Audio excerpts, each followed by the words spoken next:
ओम शांति 28 नवंबर 2024 के ईश्वरीय महावाक्य। पहले सुनते हैं मुरली के मुख्य पॉइंट्स। बाबा ने कहा, हे रूहानी बच्चों, अभी तुम ज्ञान की पढ़ाई पढ़ रहे हो। फिर सतयुग त्रेता में तुमको इस ज्ञान की प्रालब्ध मिलती है। यह सब बातें तुम्हारी बुद्धि में रहनी चाहिए। साथ साथ जो सुना है वह और भाइयों को सुनाते रहो। फिर बाबा ने कहा, जिनमें ज्ञान है वह तो औरों का कल्याण करने और आप समान बनाने के लिए भागते रहेंगे। तो अपने को देखना चाहिए, हमने कितनों को ज्ञान सुनाया है। यह नॉलेज लेने से तुम चक्रवर्ती राजा बनते हो। यह है ही स्वदर्शन चक्र। वह तो हिंसक चक्र दिखाते हैं, परंतु तुम्हारा है याद का अहिंसक चक्र। बाप और वर्षे को याद कर बच्चों को खुशी का पारा चढ़ा रहना चाहिए। अभी तुम माया पर जीत पाने के लिए पुरुषार्थ करते हो।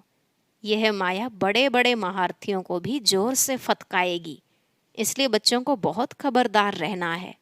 माया के साथ तुम्हारी बड़ी जबरदस्त युद्ध है। युद्ध करते करते जो फेल हो जाते हैं वह फिर चंद्रवंशी बनते हैं। लास्ट में बाबा ने कहा, इन आँखों से तुम जो कुछ देखते हो उनको भूल जाओ। तुम्हारा है सारी पुरानी दुनिया से वैराग्य। जब तक लायक नहीं बन जाते, भले रहना तो यही है, परंतु इस पुरानी दुनिया से अब दिल नहीं लगाना। अब सुनते हैं महावाक्यों को विस्तार से। बाबा ने कहा, मीठे बच्चे, तुम्हें एक बाप से ही सुनना है और सुन करके दूसरों को सुनाना है। प्रश्न, बाप ने तुम बच्चों को कौन सी समझ दी है जो दूसरों को सुनानी है? उत्तर, बाबा ने तुम्हें समझ दी कि तुम आत्माएं सब भाई भाई हो। तुम्हें एक बाप की याद में रहना है। यही बात तुम सभी को सुनाओ, क्योंकि तुम्हें सारे विश्व के भाइयों का कल्याण करना है। तुम ही इस सेवा के निमित्त हो। ओम शांति। ओम शांति अक्सर करके क्यों कहा जाता है? यह है परिचय देना। आत्मा का परिचय आत्मा ही देती है। बातचीत आत्मा ही करती है शरीर द्वारा। आत्मा बिगर तो शरीर कुछ कर नहीं सकता। तो यह आत्मा अपना परिचय देती है। हम आत्मा हैं, परम पिता परमात्मा की संतान हैं। वह तो कह देते, अहम आत्मा सो परमात्मा। तुम बच्चों को यह सब बातें समझाई जाती हैं। बाप तो बच्चे बच्चे ही कहेंगे ना। रूहानी बाप कहते हैं, हे रूहानी बच्चों, इन ऑर्गन्स द्वारा तुम समझते हो। बाप समझाते हैं, पहले पहले है ज्ञान, फिर है भक्ति। ऐसे नहीं कि पहले भक्ति पीछे ज्ञान है।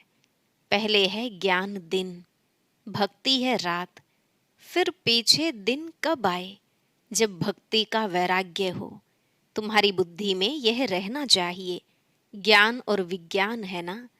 अभी तुम ज्ञान की पढ़ाई पढ़ रहे हो, फिर सतयुग त्रेता में तुमको ज्ञान की प्रालब्ध मिलती है। ज्ञान बाबा अभी देते हैं, जिसकी प्रालब्ध फिर सतयुग में होगी। यह समझने की बातें हैं ना। अभी बाप तुमको ज्ञान दे रहे हैं, तुम जानते हो। फिर हम ज्ञान से परे विज्ञान अपने घर शांति धाम में जाएंगे। उसको न ज्ञान न भक्ति कहेंगे, उसको कहा जाता है विज्ञान। ज्ञान से परे शांति धाम में चले जाते हैं। यह सब ज्ञान बुद्धि में रखना है। बाप ज्ञान देते हैं, कहाँ के लिए? भविष्य नई दुनिया के लिए देते हैं। नई दुनिया में जाएंगे तो पहले अपने घर जरूर जाएंगे। मुक्ति धाम में जाना है, जहाँ की आत्माएं रहवासी हैं, वहाँ तो जरूर जाएंगे ना। यह नई नई बातें तुम ही सुनते हो, और कोई समझ नहीं सकते। तुम समझते हो हम आत्माएं स्पिरिचुअल फादर के स्पिरिचुअल बच्चे हैं। रूहानी बच्चों को जरूर रूहानी बाप चाहिए। रूहानी बाप और रूहानी बच्चे। रूहानी बच्चों का एक ही रूहानी बाप है। वह आकर नॉलेज देते हैं।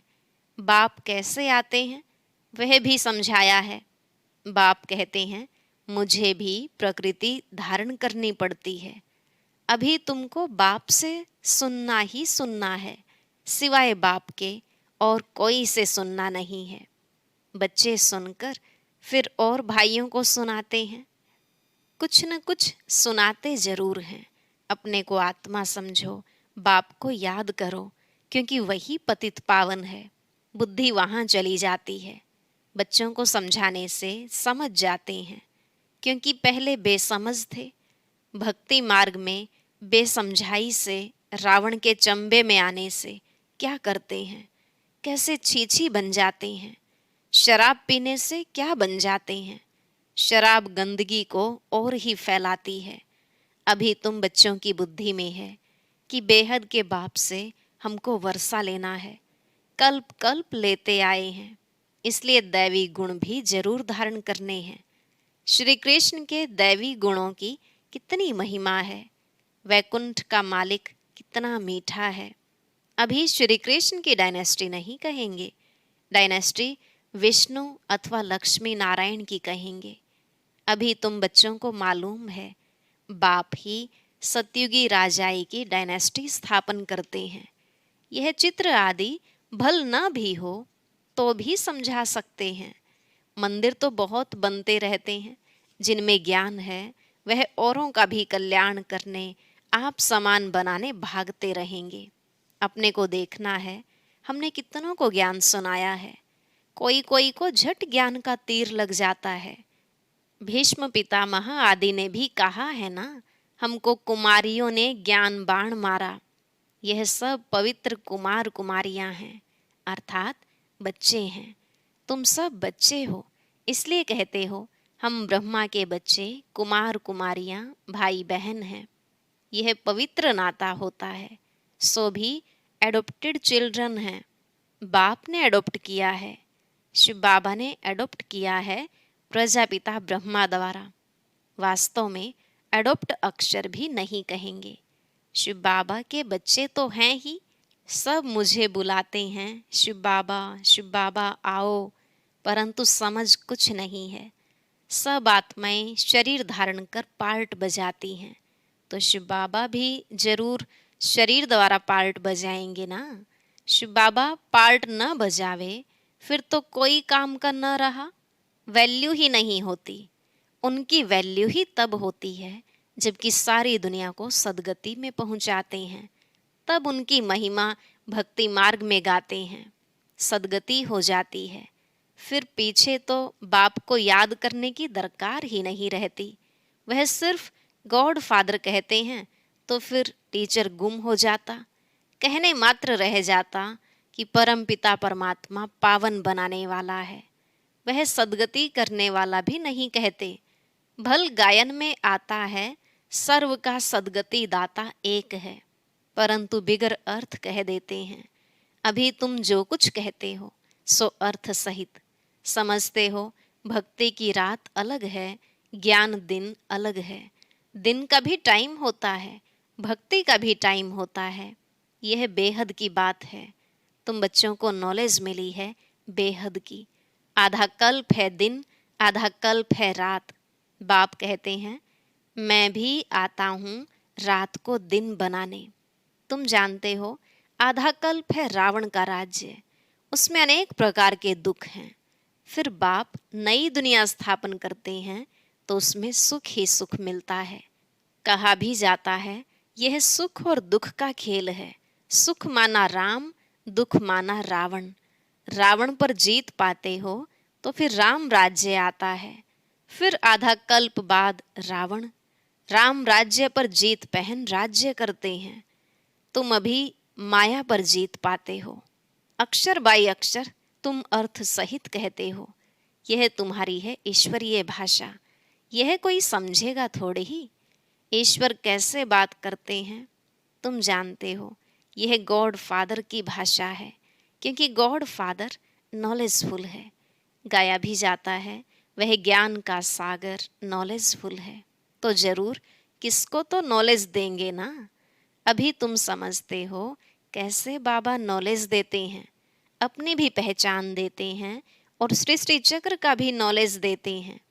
जो नॉलेज लेने से हम चक्रवर्ती राजा बनते हैं, स्वदर्शन चक्र है ना। याद करने से हमारे पाप कटते जाते हैं। यह है तुम्हारा अहिंसक चक्र याद का।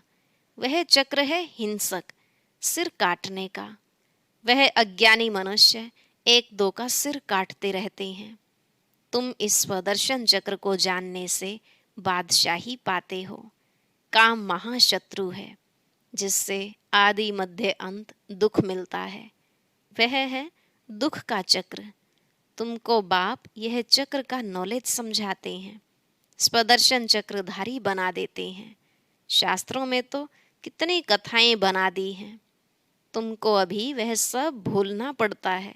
सिर्फ एक बाप को याद करना है, क्योंकि बाप से ही स्वर्ग का वर्षा लेंगे। बाप को याद करना है और वर्षा लेना है। कितना सहज है। बेहद का बाप नई दुनिया स्थापन करते हैं तो वर्षा लेने के लिए ही याद करते हैं। यह है मन मना भव मध्य जी भव। बाप और वर्षे को याद करते बच्चों को खुशी का पारा चढ़ा रहना चाहिए। हम बेहद के बाप के बच्चे हैं। बाप स्वर्ग की स्थापना करते हैं। हम मालिक थे, फिर जरूर होंगे। फिर तुम ही नर्कवासी हुए हो। सतो प्रधान थे, अब तमो प्रधान बने हो। भक्ति मार्ग में भी हम ही आए हैं। ऑल राउंड चक्र लगाया है। हम ही भारतवासी सूर्यवंशी थे, फिर चंद्रवंशी वैश्यवंशी बन नीचे गिरे हैं। हम भारतवासी देवी देवता थे, फिर हम ही गिरे हैं। तुमको अभी सारा मालूम पड़ता है। वाम मार्ग में जाते तो कितना छीछी बन जाते हो। मंदिर में भी ऐसे छीछी चित्र बनाए हुए हैं। आगे घड़ियां भी ऐसे चित्रों वाली बनाते थे। अब तुम समझते हो हम कितने गुलगुल थे। फिर हम ही पुनर्जन्म लेते लेते कितने छीछी बनते हैं। यह सतयुग के मालिक थे तो दैवी गुणों वाले मनुष्य थे।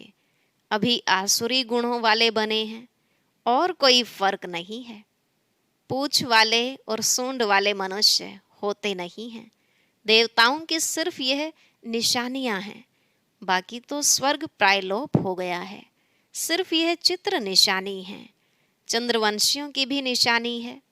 अभी तुम माया पर जीत पाने के लिए युद्ध करते हो।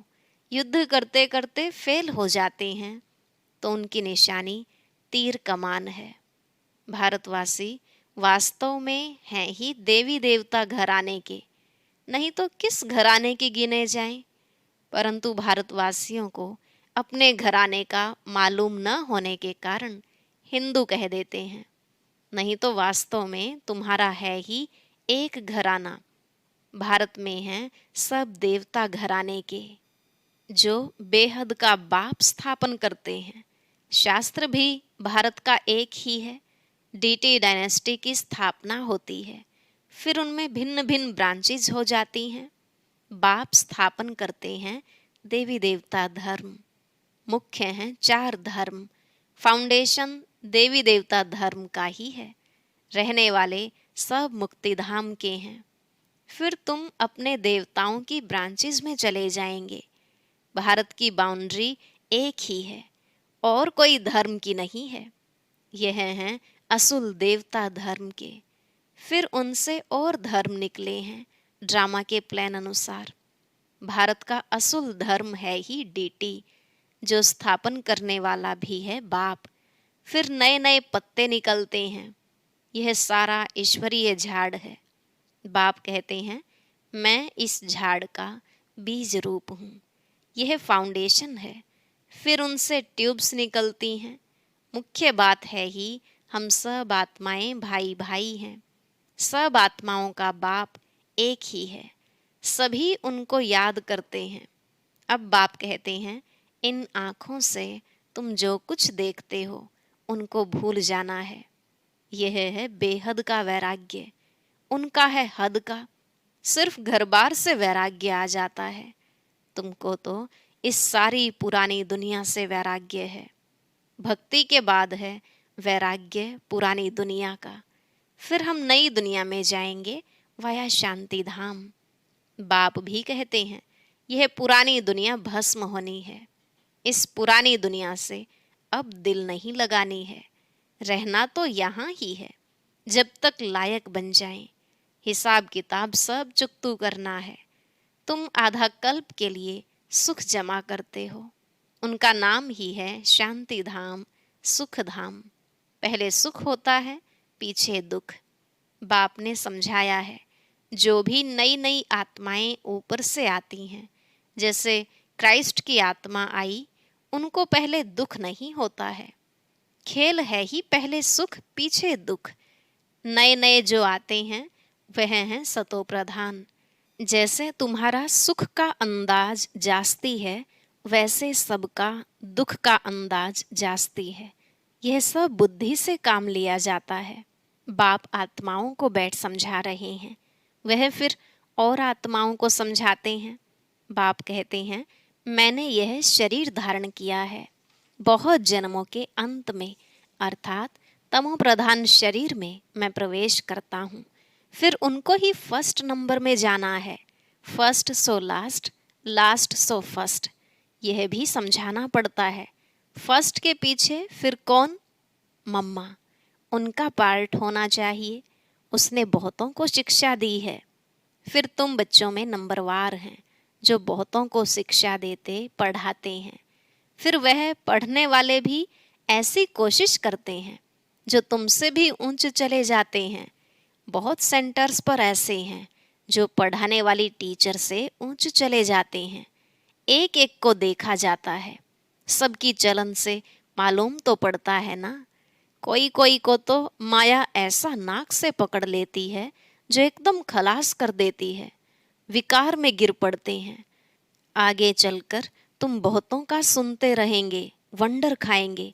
यह तो हमको ज्ञान देती थी, फिर यह कैसे चली गई? हमको कहती थी पवित्र बनो और खुद फिर छीछी बन गई। समझेंगे तो जरूर ना। बहुत छीछी बन जाते हैं। बाबा ने कहा है बड़े बड़े अच्छे महारथियों को भी माया जोर से फतकाएगी। जैसे तुम माया को फतका कर जीत पहनते हो, माया भी ऐसे करेगी। बाप ने कितने अच्छे अच्छे फर्स्ट क्लास रमणीक नाम भी रखे, परंतु अहो माया आश्चर्यवत सुनंती कथंती फिर भागंती गिरंती हो गए। माया कितनी जबरदस्त है। इसलिए बच्चों को बहुत खबरदार रहना है। युद्ध का मैदान है ना। माया के साथ तुम्हारी कितनी बड़ी युद्ध है। अच्छा, मीठे मीठे सिकिलधे बच्चों प्रति माता पिता बाप दादा का याद प्यार और गुड मॉर्निंग। रूहानी बाप की रूहानी बच्चों को नमस्ते।